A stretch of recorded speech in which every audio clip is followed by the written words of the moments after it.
নমস্কার, আপনারা দেখছেন TV9 বাংলা। আমি কমলেশ। এই মুহূর্তের আপডেট তো এটাই যে রেমালে রেহাই নেই বাংলার। গত রাত 12:30টার সময় ল্যান্ডফল প্রসেস অর্থাৎ স্থলভাগে ঢোকার প্রক্রিয়া শেষ হয়ে গেছে। তারপরে 14 থেকে 15 ঘন্টা পেরিয়ে গেল, এখনও দুর্যোগের হাত থেকে রেহাই পায়নি দক্ষিণবঙ্গ।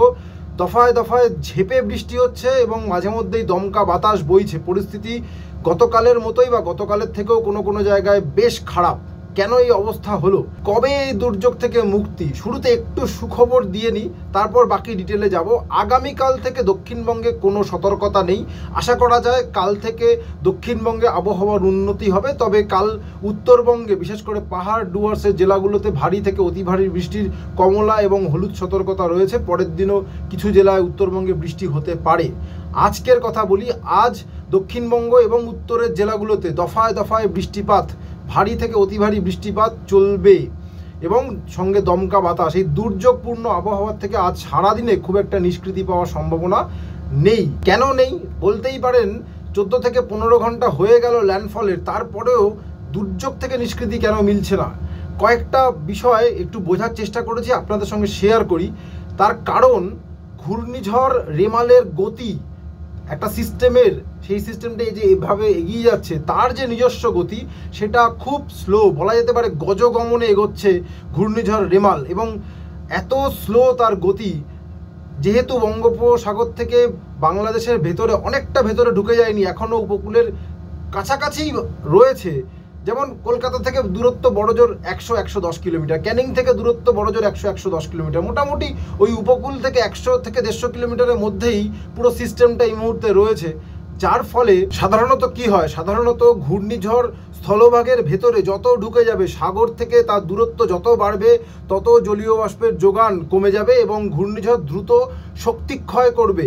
ঘূর্ণিঝড় থেকে আস্তে আস্তে গভীর নিম্নচাপ এবং তারপর সাধারণ মামুলি নিম্নচাপে পরিণত হবে। এক্ষেত্রে যেহেতু সাগরের বেশ কাছেই আছে, গতকাল ল্যান্ডফলের পর মাত্র এক দফায় শক্তিক্ষয় হয়েছে, তীব্র থেকে সাধারণ ঘূর্ণিঝড়ে পরিণত হয়েছে রেমাল। এখনও ঘূর্ণিঝড় রয়েছে এবং আবহবিদরা বলছেন আজ বিকেল পর্যন্ত তার ঘূর্ণিঝড় তকমা বা ঘূর্ণিঝড় স্ট্যাটাস যাবে না।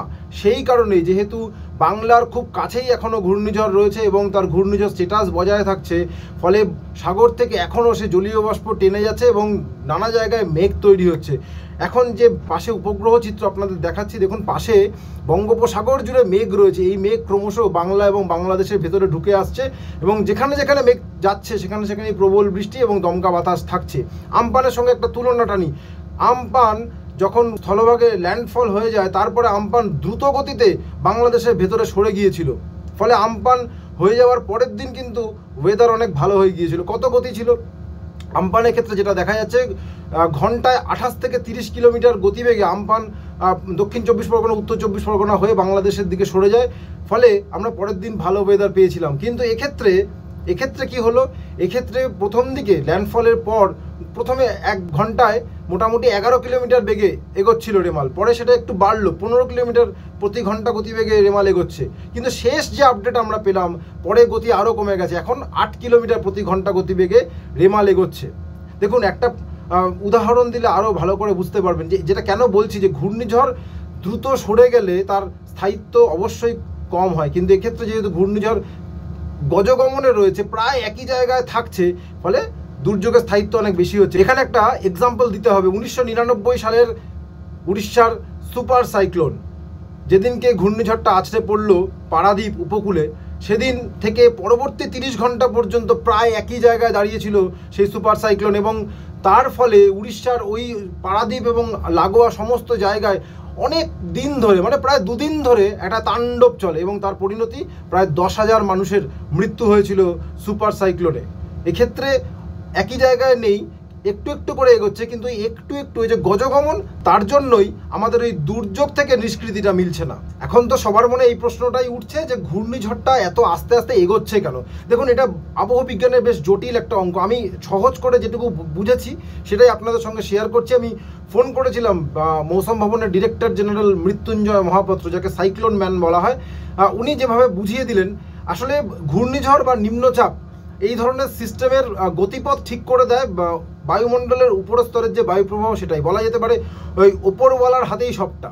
এই বায়ুমণ্ডলের উপরস্তর সেটাই ঠিক করে দিচ্ছে। এক্ষেত্রেও তাই হচ্ছে। এই ঘূর্ণিঝড়ের ডান দিকে একটা অ্যান্টিসাইক্লোন রয়েছে, সেই কারণে সেই অ্যান্টিসাইক্লোনের গা ঘেঁষে এটা বাংলাদেশের ভেতরের দিকে সরে যাবে। কিন্তু এই মুহূর্তে ঘূর্ণিঝড়টা যে রিজের মধ্যে রয়েছে বা বায়ুমণ্ডলের উপর স্তরে যে বায়ুপ্রবাহ ওকে চালিত করছে, সেটা ইটসেলফ ওর গতিকে কমিয়ে দিচ্ছে।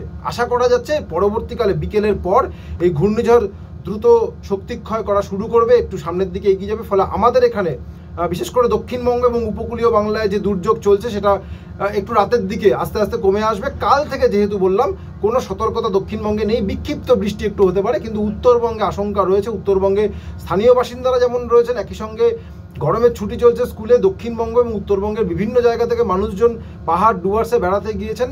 আজ এবং আগামীকাল দুদিনই তাদের একটা বৃষ্টির মধ্যে পড়তে হবে, বেশ ঝেপে বৃষ্টি তার মধ্যে পড়তে হবে। গতকালই শিলিগুড়িতে বৃষ্টি শুরু হয়েছিল।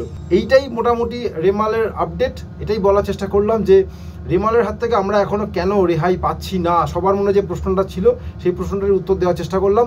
পরবর্তী আপডেট নিয়ে আসবো। আপাতত এইটুকুই। সঙ্গে থাকার জন্য অনেক ধন্যবাদ।